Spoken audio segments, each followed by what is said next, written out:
I'm Kristen Nowotarski, and the title of my project was Fighting Overconsumption, and the brochure that I made was called 10 Easy Ways for Students to be Responsible Consumers, aimed towards high school and college students. I decided that I wanted to do my project on overconsumption for a class called Evolution, Ecology, and Culture. We were given a broad range of topics to choose from. We were basically told to pick any world issue that we felt passionate about. So I had a lot of options, I had a lot to think about, and I chose overconsumption.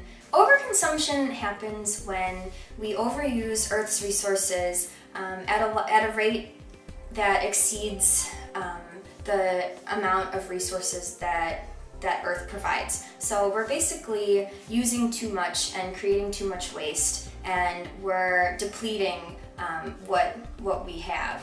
Basically, when we overuse the resources that we're privileged to have in the first place, and sometimes it happens when we don't even know it. It happens unconsciously, and a lot of times the effect that we might be having on the environment, just we overlook it.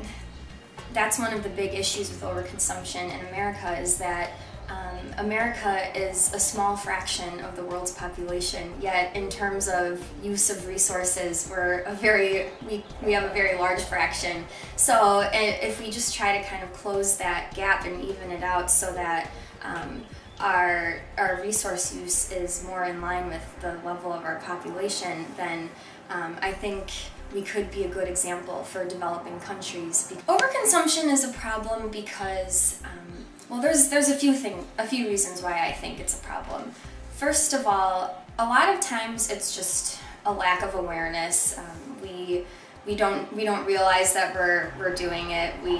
We're not aware that sometimes really small things that might seem small, they add up. It has an effect on our resources, on the earth, on the environment, and it's easy to fall into that line of thinking. But that's why I wanted to push this topic and stress that if we really put an effort into just these small everyday things, they're very small changes, then eventually it adds up and it can make a difference.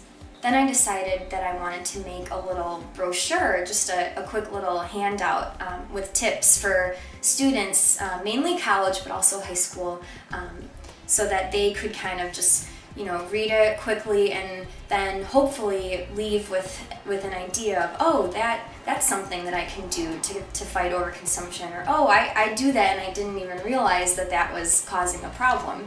And the next step in my project was I was referred to Jefferson High School. Would go into a class of high school juniors and present a PowerPoint that was already made, and it was on a website called uptheriverindeavors.org.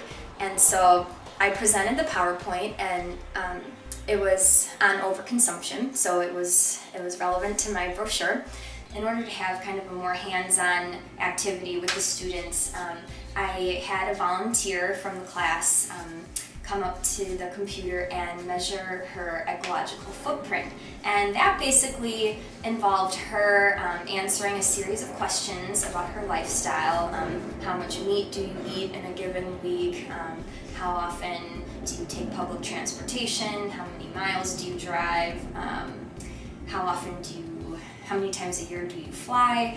Questions like that. And then it gets calculated into a footprint that basically reflects if every person in the world had the same lifestyle as the student volunteer, how many planets would it take to support that? And so that, I think, was a great activity because it involved some direct interaction with the students, and a student could personally see how much land her particular lifestyle required. And then I handed out the brochure, and the brochure we didn't have a lot of time to go over, but that was something just so that they could take home and hopefully take a look at it and apply the things that they learned in the presentation to to their everyday lives. I hoped that it would have an effect on the students to kind of introduce the topic of overconsumption to them, because they're at the age where you start thinking about these world issues, and these issues start to become important. It's hard to be environmentally conscious. You can take an issue that you care about and gather your thoughts, gather your research, and compile it into something meaningful, something useful, and hopefully something that can be distributed and have at least some kind of impact on at least one person